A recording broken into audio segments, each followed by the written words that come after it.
ఆశీర్వదించే నామం ఒకే ఒక నామం, అది యేసు నామం. నిన్ను దీవించే నామం, నిన్ను స్వస్థపరిచే నామం, నీ దయ్యపు శక్తులు వెళ్ళగొట్టే నామం, నిన్ను బాగు చేసే నామం, అది యేసుక్రీస్తు నామం.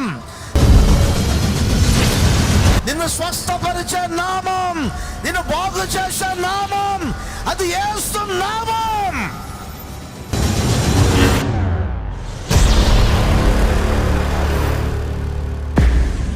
నిన్ను స్వస్థపరిచే నామం, నిన్ను బాగు చేసే నామం, అది యేసు నామం.